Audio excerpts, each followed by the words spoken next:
Istri gaib Sutrisno, harga darah dari pesugihan. Di sebuah desa kecil di lereng Gunung Lawu, terdapat cerita yang jarang diucapkan dengan lantang. Para orang tua sering mengingatkan anak-anaknya, jangan berjalan sendiri di malam Selasa Kliwon. Jangan pernah mengikuti suara yang memanggil namamu dari kebun bambu. Konon, di balik rumpun bambu yang rapat dan hitam pekat saat malam, ada jalan menuju dunia lain. Jalan yang sering ditempuh oleh mereka yang haus harta.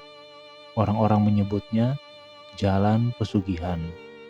Ada banyak jenis pesugihan, tapi di desa itu yang paling ditakuti adalah pesugihan berhubungan badan dengan makhluk gaib.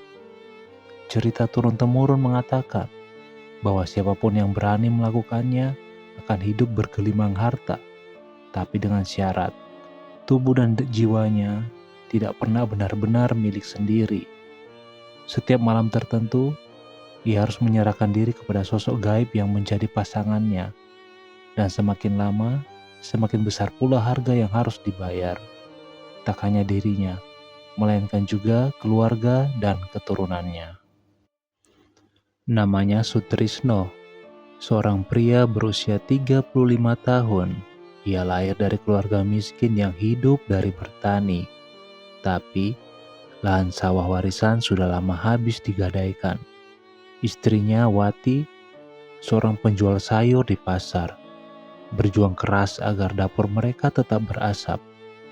Sutrisno sendiri sering mencoba berbagai pekerjaan, kuli bangunan, buruh pabrik di kota, bahkan menjadi sopir angkutan. Namun, nasib seolah selalu menertawakannya. Setiap kali ada kesempatan, selalu saja gagal. Pabrik tempatnya bekerja tutup mendadak. Angkot yang ia cicil rusak parah akibat kecelakaan. Sawah yang sempat ia garap tak menghasilkan apa-apa karena hama. Kehidupannya terasa semakin sempit. Anak semata wayangnya Rina butuh biaya sekolah. Hutang di warung semakin menumpuk. Di tengah tekanan itu, muncul bisikan-bisikan samar yang sering ia dengar di telinganya setiap malam. Kalau kau ingin kaya, jangan hanya bekerja seperti keledai. Ada jalan lain, jalan yang cepat. Awalnya, ia mengira itu hanya bunga tidur, tapi suara itu semakin nyata.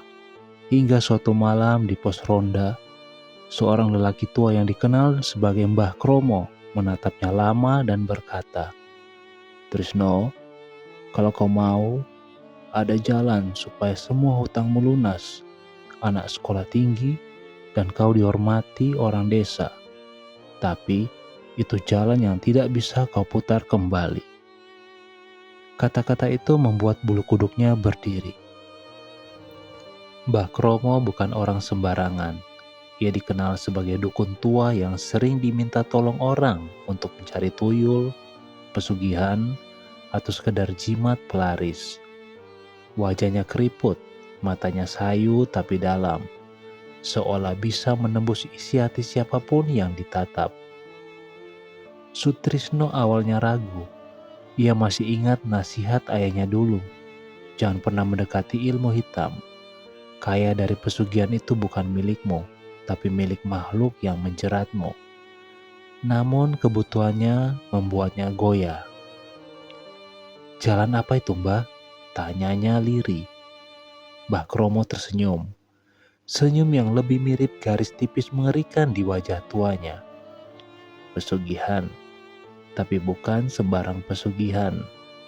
Ini jalannya orang yang berani menyerahkan tubuhnya. Kalau kau sanggup, kau akan kaya lebih cepat daripada kau bisa menghitung bintang di langit. Sutrisno tercekat. Maksudnya, tubuh saya? Iya, jawab Mbah Kromo tenang. Kau akan punya pasangan dari alam gaib. Ia cantik, lebih cantik dari perempuan manapun di dunia ini. Tapi dia bukan manusia. Kau harus melayaninya, kau harus tidur dengannya. Dan sebagai gantinya, ia akan memberimu harta, emas, dan keberuntungan dalam usaha. Tapi ingat, setiap kenikmatan ada bayaran. Kalau kau ingkar, bukan hanya kau yang hancur, tapi juga keluargamu. Rasa takut dan penasaran bercampur dalam hati Sutrisno. Malam itu, ia tidak bisa tidur. Bayangan istrinya yang lelah menyiangi sayuran di pasar membuat dadanya sesak. Bayangan Rina yang menangis karena tidak punya uang buku membuat hatinya pedih. Pada akhirnya, ia kembali mendatangi Mbah Kromo. "Baiklah Mbah, saya siap." Mbah Kromo tersenyum puas. Ia menyuruh Sutrisno menyiapkan beberapa sesajen. Kembang 7 rupa, kemenyan, sebutir kelapa muda, dan seekor ayam hitam tanpa bulu. Semua itu diletakkan di bawah pohon beringin besar di dekat kebun bambu. Malam Jumat Kliwon, ritual itu dimulai. Angin berdesir kencang. Dedaunan bergemerisik meski langit cerah tanpa hujan. Suara jangkrik mendadak hilang digantikan lenguhan samar yang seperti berasal dari perut bumi. Mbah Kromo duduk bersila, membakar kemenyan, dan mulai melantukan mantra dengan suara serak yang berat. Asap putih mengepul, menebar aroma yang menusuk hidung. Sutrisno merasakan udara menjadi lebih dingin. Dari balik rumpun bambu, ia mendengar suara langkah kaki. Perlahan, teratur, seolah ada seseorang yang datang menghampiri. Tubuhnya bergetar, keringat dingin mengalir. Dan kemudian ia melihatnya. Sosok perempuan dengan rambut panjang terurai, mengenakan kain putih tipis.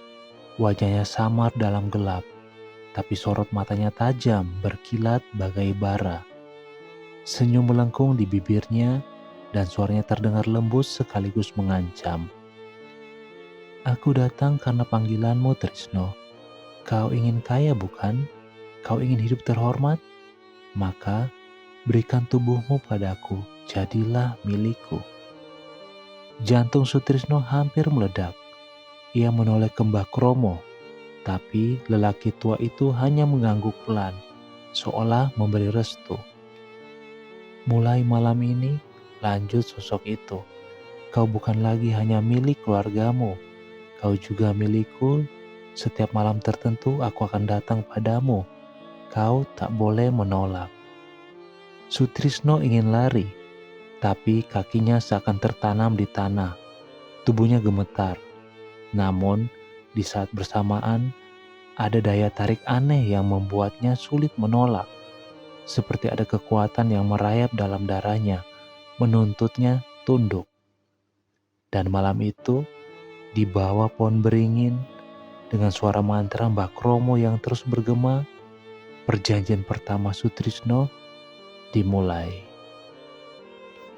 Malam itu menjadi titik balik dalam hidup Sutrisno. Setelah perjanjian pertamanya di bawah pohon beringin, ia pulang dengan tubuh lemas, wajah pucat, dan pikiran yang masih diliputi bayangan sosok perempuan gaib itu. Wati istrinya sempat bertanya, "Pak, kenapa wajahmu pucat sekali? Sakit?" Sutrisno hanya menggeleng. Ia tak berani bercerita, meski hatinya dipenuhi rasa bersalah. Ia berbaring di tikar bambu, mencoba memejamkan mata. Tapi setiap kali ia berkedip, ia melihat sepasang mata merah membara menatapnya dari kegelapan. Beberapa hari setelah ritual itu, tepat di malam Selasa Kliwon, Sutrisno terbangun mendadak. Angin bertiup kencang dari celah jendela. Suara daun bambu berdesir seperti bisikan ribuan lidah. Saat itulah, sosok itu muncul di dalam rumahnya. Tanpa mengetuk pintu, tanpa suara langkah. Rambut panjangnya menjuntai hingga menyentuh lantai. Tubuhnya semerbak wangi bunga kenanga, tapi hawa dingin menggerogoti udara. "Trisno," suaranya mendayu, memanggil dengan kelembutan yang mencekam. "Jangan takut, kau sudah milikku. Penuhi janjimu." Tubuh Sutrisno kaku. Wati dan Rina tidur pulas di kamar sebelah, tak menyadari apapun. Dan malam itu, untuk pertama kalinya, Sutrisno merasa sesuatu yang tak bisa ia jelaskan dengan kata-kata. Sesosok itu membelitnya dengan kehangatan sekaligus dingin menusuk, seolah ia dipeluk api dan es dalam waktu bersamaan. Setiap desa, setiap sentuhan terasa nyata, meski ia tahu perempuan itu bukan manusia. Semakin ia mencoba menolak, semakin tubuhnya tak berdaya, seperti ada ikatan yang menundukkan kehendaknya. Ketika semuanya berakhir, sosok itu berbisik di telinganya. Mulai besok, lihatlah perubahan nasibmu. Ingat, jangan pernah menolak aku. Kau harus setia. Dan seperti kabut, sosok itu lenyap begitu saja. Keesokan harinya, keanehan pertama terjadi. Saat Sutrisno berangkat ke pasar untuk membantu Wati berjualan, ia menemukan seorang pedagang emas menjatuhkan dompet. Anehnya, dompet itu seperti disengaja jatuh tepat di kakinya. Ketika ia memungutnya, pedagang itu hanya tersenyum samar. Ambil saja, itu memang untukmu. Di dalam dompet ada uang tebal berikat karet. Sutrisno ternganga, tapi entah kenapa tangannya gemetar. Seakan tahu uang itu bukan rezeki biasa. Hari-hari berikutnya, usahanya berubah drastis. Sayur yang dijual Wati selalu laris, meski pasar sepi. Tetangganya yang biasanya enggan berhutang justru datang menawarkan pinjaman uang tanpa diminta. Bahkan, ia tiba-tiba mendapat tawaran mengelola toko sembako di kota dengan modal dari orang yang sama sekali tidak ia kenal. Semua terasa terlalu mudah, terlalu cepat. Di balik perubahan itu, hati Sutrisno justru makin gundah. Ia sering duduk termenung di teras rumahnya, menatap gelap malam. Dalam benaknya, wajah Rina selalu muncul. Anak kecil itu sering memeluknya sambil berkata, "Bapak jangan sedih ya, nanti Rina yang bantu jualan kalau sudah besar." Kalimat polos itu menusuk hatinya. Ia ingin percaya bahwa yang ia lakukan adalah demi masa depan anaknya. Tapi, setiap kali ia mengingat tatapan mata merah makhluk gaib itu, tubuhnya merinding. Wati pun mulai curiga. "Pak, dari mana semua uang ini? Warung kita kecil, tapi sekarang bisa bangun rumah kayu baru, beli sepeda motor. Jangan-jangan ada yang tidak beres?" Sutrisno hanya tersenyum kaku. "Tenang saja, Bu. Rezeki orang siapa tahu." Namun, Wati tahu ada sesuatu yang disembunyikan suaminya. Malam Jumat berikutnya, saat Sutrisno tertidur, ia kembali merasakan kehadiran itu. Rambut panjang menyapu wajahnya, aroma bunga menyelimuti kamar. Tapi kali ini, sosok itu lebih menuntut, lebih buas. Sutrisno mencoba melawan, berbisik lirih, "Jangan di sini, istriku bisa bangun." Makhluk itu tertawa pelan, tawa yang membuat bulu kuduknya berdiri. "Tenang saja, mereka tidak akan pernah bangun kalau aku tidak mau. Malam ini kau hanya milikku." Dan benar saja, Wati tak bergeming meskipun tubuh Sutrisno berguncang hebat di sampingnya. Seolah ada tirai gaib yang menutupi segalanya. Sejak saat itu, Sutrisno mulai kehilangan tidur nyenyaknya. Setiap malam tertentu, sosok itu datang, menuntut dirinya tanpa bisa ditolak. Tubuhnya semakin lemah, meski uang dan harta terus mengalir deras. Lambat laun, Wati mulai merasakan hal aneh. Ia sering bermimpi melihat perempuan berambut panjang berdiri di sudut kamar, menatapnya dengan senyum sinis. Kadang, ia terbangun dengan bau kemenyan yang menusuk hidung, padahal tak ada yang membakar apapun di rumah. Rina pun mulai sering sakit. Anak itu demam tinggi setiap malam Selasa Kliwon. Matanya terpejam rapat sambil mengigau. "Ibu, ada Mbak cantik duduk di samping Bapak. Rambutnya panjang sekali. Dia lihat aku." Wati semakin cemas. Ia mencoba menanyakan hal itu kepada Sutrisno, tapi suaminya selalu mengelak. "Jangan bicara yang aneh-aneh, Bu. Itu hanya mimpi anak kecil." Namun dalam hati, Sutrisno tahu kebenarannya. Ia tahu bahwa makhluk itu bukan hanya menjerat dirinya, tapi juga mulai mengintai keluarganya. Karena tak tahan, Sutrisno mendatangi Mbah Kromo lagi. Dengan wajah pucat ia berkata, "Mbah, saya tidak kuat. Setiap malam dia datang. Istri saya mulai curiga. Anak saya sakit-sakitan. Apa ini normal?" Mbah Kromo hanya menghisap rokok klobotnya, lalu tertawa lirih. "Memangnya kau kira pesugihan itu main-main, Trisno? Setiap harta yang datang ada bayaran. Kalau kau ingin bebas, kau harus berani memutus perjanjian. Tapi ingat, tak ada orang yang benar-benar bisa lepas. Sekali kau buka pintu, selamanya ia akan menghantui." Sutrisno tercekat. "Lalu bagaimana dengan keluarga saya?" "Jaga baik-baik. Jangan biarkan dia cemburu. Kamu sudah beristri 2 sekarang. Yang satu manusia, yang satu bukan." Ucapan itu membuat darah Sutrisno membeku. Sejak saat itu, Sutrisno hidup dalam 2 dunia. Di siang hari ia tampil sebagai pria sukses, mengelola toko sembako, membeli sawah, bahkan mulai dikenal sebagai dermawan yang sering membantu warga desa. Orang-orang menyebutnya berkah mendadak. Namun, di malam hari ia menjadi milik sosok gaib itu. Setiap pertemuan semakin menguras tenaga dan jiwanya. Ia merasa tubuhnya bukan lagi miliknya. Pikirannya kerap kacau, bahkan mulai sulit membedakan mimpi dan kenyataan. Suatu malam setelah pertemuan itu, ia bangun dengan tubuh penuh lebam, seperti habis dipukuli. Wati melihatnya dan menangis.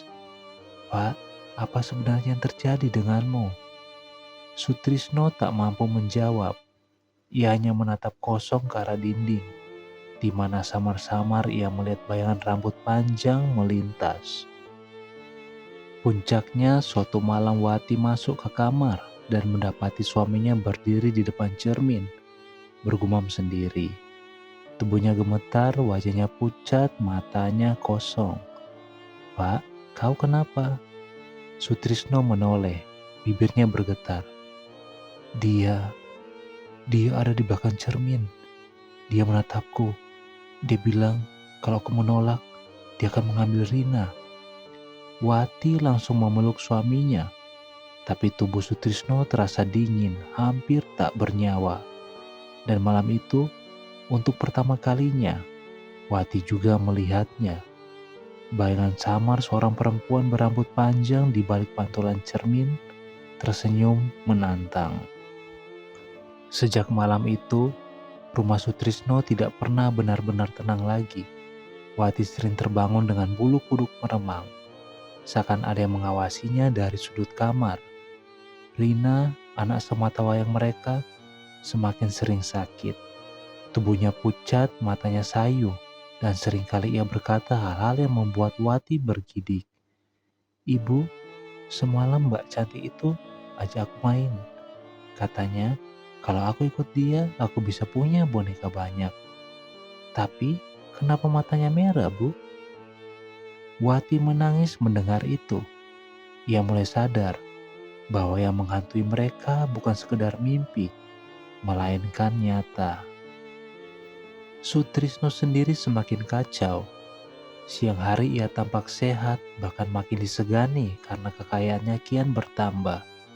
Ia membeli sawah baru, memberi pinjaman pada tetangga, bahkan bisa menyekolahkan anak-anak desa yang kurang mampu. Namun malam hari, tubuhnya makin ringkih. Di depan Wati, Ia sering merintih tanpa sebab, seperti menahan sakit yang tak terlihat. Kadang, wajahnya berubah pucat kehijauan, matanya cekung, bibirnya kering.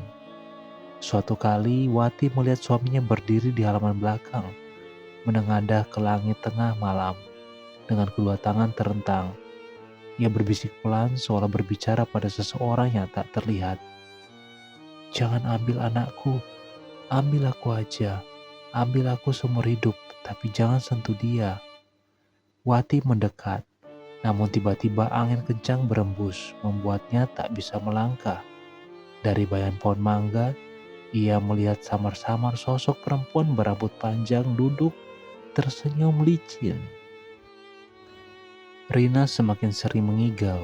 Ia menceritakan pada ibunya bahwa setiap malam ia diajak berjalan ke sebuah tempat penuh bunga kenanga dan suara gamelan. "Ada banyak orang, Bu, tapi wajahnya gelap semua. Aku disuruh duduk di pangkuan Mbak cantik itu. Dia bilang, aku nanti bisa jadi adiknya. Tapi aku takut." Tubuh kecil Rina semakin kurus, seperti energi hidupnya terkuras perlahan.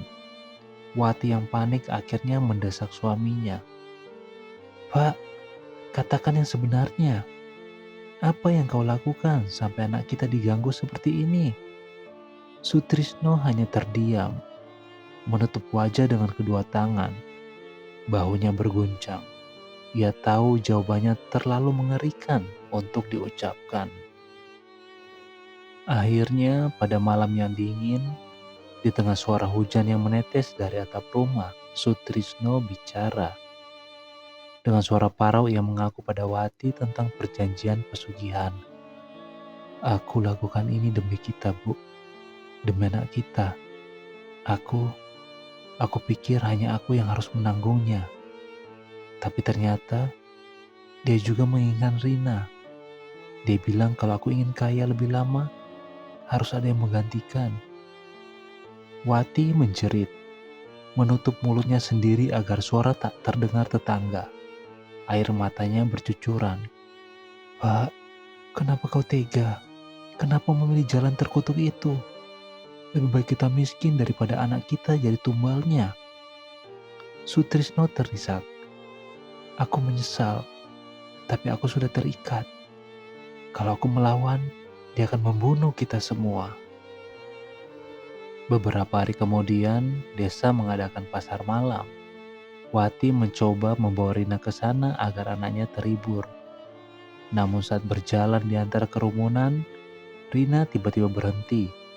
Wajahnya pucat, matanya terpaku pada arah panggung wayang. "Ibu, Mbak cantik itu ada di sana." Wati menoleh. Tak ada siapa-siapa. Hanya orang-orang tertawa menonton wayang kulit. Tapi Rina bersikeras. "Ibu gak lihat?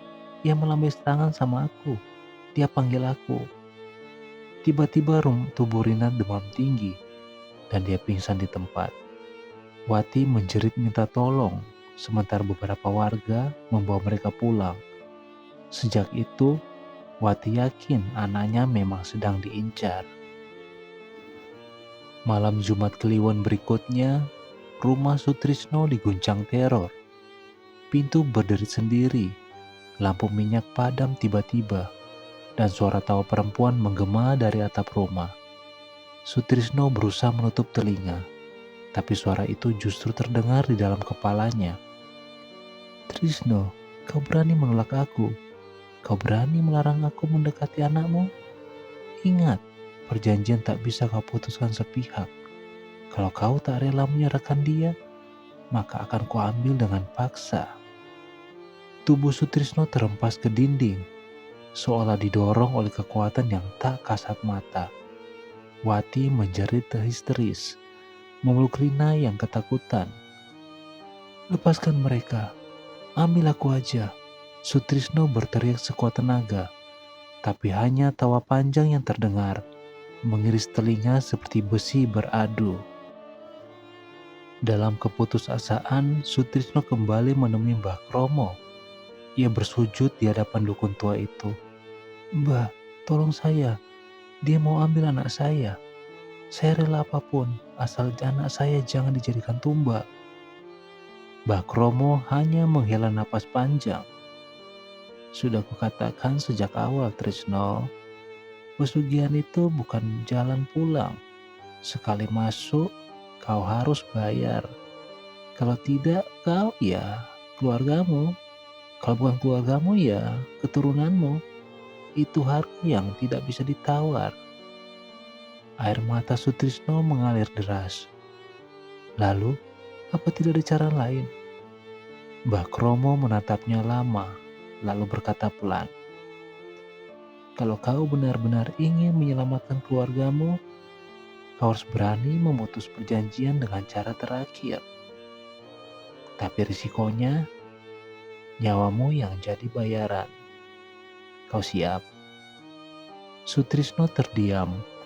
Dalam hatinya, ia tahu hanya itu jalan satu-satunya. Sementara itu, keadaan Rina semakin aneh. Tubuhnya semakin kurus, tapi kadang matanya memandang tajam dengan tatapan yang bukan miliknya. Suaranya berubah, terdengar lebih dewasa, kadang tertawa sendiri dengan suara serak. "Ibu, jangan khawatir. Aku sekarang punya banyak teman. Mbak Cantik selalu jagain aku. Katanya sebentar lagi aku gak perlu sekolah lagi.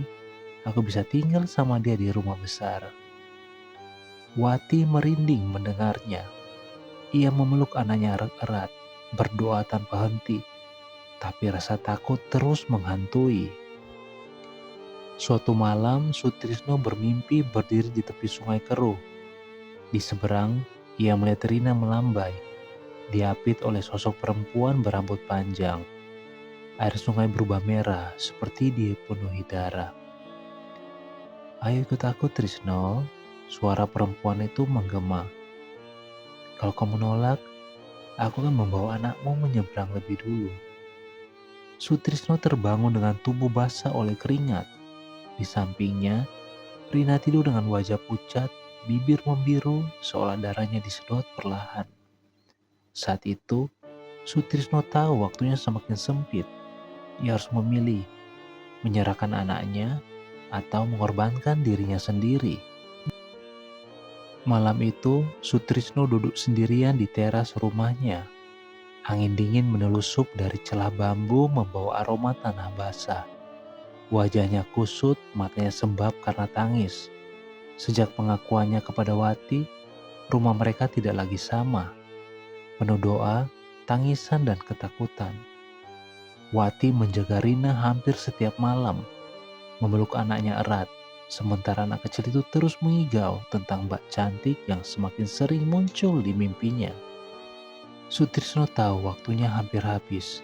Ia teringat kata-kata Mbak Kromo, "Kalau kau ingin bebas, harus berani bayar dengan nyawamu." Esok harinya ia menemui Mbah Kromo kembali. Dukun tua itu menatapnya lama, lalu mengambil segenggam tanah dari bawah pohon beringin. "Trisno, kau sudah terlalu jauh. Kalau ingin putus, harus ada ritual terakhir. Tapi ingat, tidak ada jaminan kau akan selamat. Bahkan mungkin kau akan mati dengan cara paling mengerikan. Hanya itu cara agar anakmu tak jadi tumbal." Sutrisno mengangguk tanpa ragu. "Apa yang harus saya lakukan, Mbah?" Mbah Kromo memberikan syarat. Seekor kambing hitam tanpa cacat, darah ayam hitam, bunga 7 rupa, dan sebuah cermin besar. Ritual harus dilakukan tepat tengah malam Jumat Kliwon, di bawah pohon beringin tempat ia pertama kali membuat perjanjian. Cermin itu adalah gerbang. Kau harus memanggilnya, lalu memutus perjanjian dengan menyerahkan tubuhmu. Kalau kau kuat, dia akan menerima tumbal berupa dirimu. Kalau tidak, ia akan tetap menuntut anakmu. Saat pulang, Sutrisno mencoba menyembunyikan niatnya, tapi Wati membaca gelagatnya. Malam itu, ia menatap suaminya dengan mata penuh air. "Pak, jangan tinggalkan kami. Jangan lakukan itu. Kita bisa pergi jauh meninggalkan desa ini." Sutrisno menggeleng pelan. "Kita tidak bisa lari, Bu. Dia bukan manusia. Kemanapun kita pergi, ia akan tetap mengejar. Hanya ini satu-satunya jalan. Kalau aku mati, tolong jaga Rina. Jangan biarkan dia tahu semuanya. Wati menangis sejadi-jadinya, memeluk suaminya erat seolah ingin menahan agar ia tak pergi.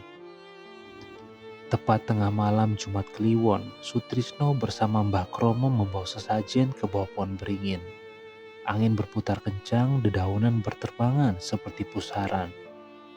Cermin besar diletakkan di hadapan mereka. Di sekitarnya, bunga 7 rupa ditabur, darah ayam hitam diteteskan ke tanah, dan kambing hitam diikat tak jauh dari situ. Mbah Kromo mulai membakar kemenyan. Mantranya bergema serak menusuk telinga. Sutrisno duduk bersila menatap cermin dengan wajah tegang. Awalnya, ia hanya melihat pantulan dirinya sendiri. Namun perlahan, bayangan itu berubah. Rambut panjang menjuntai, mata merah menyala, dan senyum licin melengkung di bibir perempuan gaib itu. Trisno, suaranya menggema dari balik cermin. Kenapa kau memanggilku di luar waktuku? Kau merindukanku? Sutrisno menelan ludah, tangannya bergetar. Aku datang untuk memutus perjanjian. Aku serahkan diriku, tapi lepaskan anakku. Jangan ganggu keluargaku lagi. Makhluk itu tertawa panjang. Suaranya bergema dari dalam cermin dan dari udara sekitar mereka. Kau ingin memutus? Perjanjian ini bukan kain yang bisa kau sobek sesuka hati. Tapi kalau memang kau ingin mati, mari kita lihat apakah kau sanggup menanggungnya. Tiba-tiba cermin itu bergetar. Dari balik permukaannya keluar bayangan hitam pekat yang menjelma menjadi sosok perempuan berambut panjang. Tubuhnya berkilat seperti kabut, tapi matanya menyala terang. Sutrisno merasakan tubuhnya seperti ditarik ke dalam cermin. Di sana, ia melihat penglihatan mengerikan. Ratusan orang berjalan beriringan. Wajah mereka pucat, mata kosong, bibir biru. Mereka adalah korban kepesugihan yang gagal. Di antara mereka, Sutrisno melihat anak-anak kecil menangis sambil memanggil orang tua mereka. Di belakang barisan itu ada sosok tinggi besar berwajah menyeramkan, membawa cambuk api menggiring mereka ke dalam jurang gelap. Aku tidak mau anakku ada di sini, Sutrisno berteriak. Sosok perempuan itu mendekat, menyentuh wajahnya. Kalau begitu, gantikan tempatnya. Jadilah milikku sepenuhnya. Tidak hanya malam-malam tertentu, tapi selamanya. Sutrisno merasakan tubuhnya terbakar. Ia berteriak, namun suaranya hanya menggema di dalam kepalanya sendiri. Tubuhnya kaku, matanya berkunang-kunang. Mbah Kromo terus melantunkan mantra.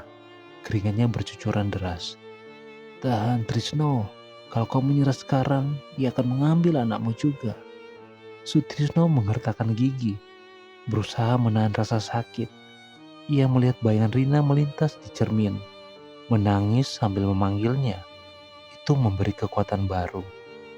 Dengan segenap tenaga ia berkata, aku terima, aku jadi milikmu, tapi lepaskan keluargaku. Jangan pernah sentuh mereka lagi. Sosok itu tersenyum puas. Ia mendekap tubuh Sutrisno erat, dan seketika tubuhnya terasa kosong, seolah seluruh jiwa ditarik keluar. Di rumah pada saat yang sama, Wati yang sedang menjaga Rina melihat kejadian aneh. Lampu minyak berkelip, lalu mati. Aroma bunga kenanga memenuhi kamar. Rina yang tadinya demam tinggi tiba-tiba terbangun. Wajahnya tidak lagi pucat, napasnya teratur. Ia menatap ibunya bingung. Ibu, Mbak Cantik sudah pergi. Dia bilang bapak ikut dia. Bapak gak pulang lagi. Air mata Wati jatuh deras. Ia tahu suaminya sedang melakukan pengorbanan. Di bawah pohon beringin, tubuh Sutrisno tergeletak kaku. Matanya terbuka tapi kosong. Bibirnya kaku dengan senyum tipis, seolah dia sedang melihat sesuatu yang tak bisa dilihat manusia lain. Mbah Kromo menghela nafas panjang. Ia menutup mata Sutrisno dengan kain putih. Semoga tenang, Nak Trisno. Kau memilih jalan yang jarang orang berani tempuh. Tapi paling tidak, keluargamu selamat. Dari dalam cermin, sosok perempuan itu lenyap, meninggalkan retakan halus yang membuat permukaannya pecah menjadi serpian kecil. Beberapa hari setelah kematian Trisno, keadaan keluarga itu tampak membaik. Rina sembuh, kembali ceria, bahkan Wati bisa berjualan tanpa gangguan. Warga desa melayat, banyak yang menangis karena kehilangan Sutrisno yang mereka kenal sebagai dermawan. Namun, di malam ketiga setelah kematiannya, Wati terbangun. Ia mendengar suara pintu rumah berderit. Saat menoleh, ia melihat sosok suaminya berdiri di ambang pintu dengan wajah pucat dan mata kosong. "Bu, aku pulang." Malam itu, Wati terdiam membeku. Sosok suaminya berdiri di ambang pintu. Tubuhnya tegap seperti biasa, namun wajahnya pucat pasi. Matanya kosong, bibirnya kaku membentuk senyum tipis yang membuat darah Wati serasa berhenti mengalir. "Bu, aku pulang." Suara itu lirih, seperti datang dari jauh meski bibirnya jelas bergerak. Wati menelan ludah, tubuhnya gemetar. "Pak, kau?" Rina yang tidur di sampingnya tiba-tiba terbangun. Anak kecil itu menatap pintu lalu tersenyum lebar. Bapak pulang." Ia berlari ke arah pintu hendak memeluk sosok itu. Wati buru-buru meraih tangan anaknya, menahannya. "Jangan, Nak, itu bukan bapakmu." Namun Rina memberontak, air matanya jatuh. "Tapi itu bapak, ibu kejam. Ibu gak mau biarin aku ketemu bapak." Sosok Sutrisno hanya berdiri, menatap mereka dengan tatapan hampa. Lalu perlahan ia berjalan mundur. Tubuhnya memudar dalam kegelapan, hingga lenyap tanpa suara. Sejak malam itu, Wati hidup dalam dilema. Di satu sisi, ia merasa lega karena Rina sudah sehat. Tapi di sisi lain, kehadiran arwah suaminya yang pulang sebagai bayangan membuat hatinya tak tenang. Rina sering bercerita bahwa ayahnya datang menemuinya di malam hari, duduk di tepi ranjang, membelai rambutnya. "Bapak bilang, aku jangan takut. Bapak sekarang tinggal sama Mbak Cantik, tapi masih bisa pulang kadang-kadang. Bapak janji bakal jemput aku kalau nanti waktunya sudah tiba." Mendengar itu, Wati hampir pingsan. Ia sadar, meski Sutrisno sudah mengorbankan nyawanya, perjanjian itu masih menyisakan jejak. Rumah mereka perlahan kembali diganggu. Kadang pintu berderit sendiri meski terkunci. Kadang terdengar langkah kaki berat di dapur, padahal tak ada siapapun. Aroma bunga kenanga semakin sering menyeruak, menandakan sosok perempuan gaib itu belum benar-benar pergi. Bahkan suatu malam, Wati melihat bayangan perempuan berambut panjang duduk di kursi tempat Sutrisno biasa bersantai. Senyum sinisnya membuat darah Wati membeku. "Trisno sekarang milikku, tapi ingat, perjanjian itu menurun. Cepat atau lambat, anakmu akan ikut. Tidak sekarang, tapi nanti." Hari-hari berikutnya, Wati memperhatikan perubahan pada anaknya. Rina menjadi lebih pendiam. Ia sering menatap kosong keluar jendela, seakan ada yang menunggunya. Kadang ia tersenyum sendiri lalu bergumam lirih. "Bapak bilang sebentar lagi aku bakal punya rumah besar. Aku bakal ketemu bapak lagi." Tubuh kecilnya kembali terlihat lemah, meski ia tidak demam. Matanya sering merah dan terkadang suaranya terdengar berbeda, lebih berat, lebih dewasa. "Bu, jangan sedih. Aku gak apa-apa. Aku nanti juga kaya seperti bapak. Mbak Cantik bilang aku bisa bantu ibu berjualan." Wati hanya bisa menangis diam-diam. Ia sadar kutukan itu sudah menempel di darah anaknya. Putus asa, Wati kembali mendatangi Mbah Kromo. Dengan wajah sembab ia memohon, "Mbah, tolong saya. Suami saya sudah mati tapi masih pulang. Anak saya mulai berubah. Apa benar perjanjian itu menurun?" Mbah Kromo menatapnya dengan sorot kosong. Begitulah adanya. Pesugihan bukan hanya perjanjian dengan satu orang, tapi dengan darah keturunannya. Kalau bapaknya sudah membayar dengan nyawa, roh yang menjeratnya akan menuntut yang lain ketika waktunya tiba. Itu harga yang tak bisa ditawar. Air mata Wati jatuh. Jadi, anak saya pasti jadi tumbal? Tidak ada yang pasti, jawab Mbah Kromo. Tapi jalan keluarnya hampir tidak ada. Kecuali kau berani mengorbankan dirimu sendiri sebagai pengganti. Tapi kau siap mati dengan cara yang sama mengerikan. Wati terdiam, hatinya hancur.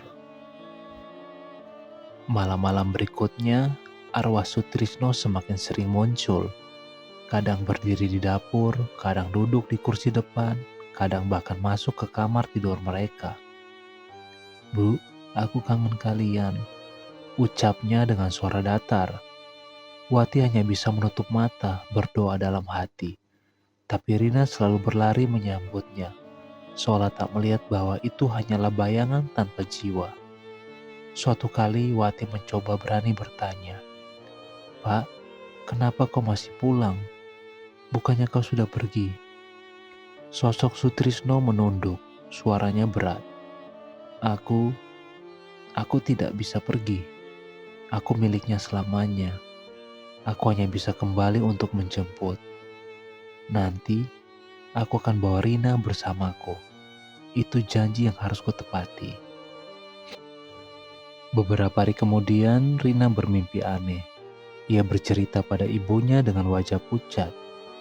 "Bu, semalam aku main di taman bunga besar sama bapak. Ada kolam penuh ikan mas. Bapak bilang itu rumah kita nanti. Tapi Mbak Cantik bilang aku harus ikut cepat-cepat. Soalnya ibu gak boleh ikut." Wati langsung memeluk anaknya erat, menangis sejadi-jadinya. Ia sadar waktunya semakin dekat. Malam itu, suara gamelan samar terdengar dari arah kebun bambu. Padahal tidak ada orang yang bermain gamelan di desa. Warga sekitar pun mendengar dan mereka tahu itu tanda ada arwah yang sedang dijemput. Pada malam Jumat Kliwon berikutnya, gangguan mencapai puncak. Lampu rumah padam serentak. Suara langkah kaki berderap di atap dan pintu kamar bergetar keras. Wati memeluk Rina erat, berusaha menutup telinganya dari suara gamelan yang kini semakin jelas. Seolah-olah pasar malam sedang berlangsung tepat di depan rumah mereka. Tiba-tiba sosok Sutrisno muncul di tengah kamar. Wajahnya lebih pucat dari sebelumnya. Matanya merah, bibirnya bergerak kaku. "Bu, waktunya sudah tiba. Aku harus bawa Rina. Kalau tidak, dia akan diambil dengan cara yang lebih kejam." Wati menjerit, "Tidak, kau sudah mati, Pak. Jangan bawa anakku." Sutrisno menatapnya lama, lalu menoleh ke Rina yang sedang memandang dengan senyum polos. "Bapak, ayo kita pulang." Dan perlahan, bayangan perempuan berambut panjang muncul di belakangnya, menyeringai. Wati berlari memeluk Rina erat, menolak melepasnya. Ia menangis histeris, berdoa memohon pada Tuhan agar melindungi anaknya. Tapi tangan Sutrisno yang dingin mulai meraih bahu kecil Rina. Perempuan berambut panjang itu tertawa keras. Suaranya menggema ke seluruh desa. Lampu minyak meledak, kaca jendela pecah dan udara dipenuhi aroma bunga kenanga. Malam itu, tetangga mendengar teriakan panjang dari rumah Sutrisno. Ketika mereka datang, rumah itu kosong. Tidak ada Wati, tidak ada Rina. Yang tersisa hanya lantai penuh bunga layu dan cermin pecah di tengah ruangan.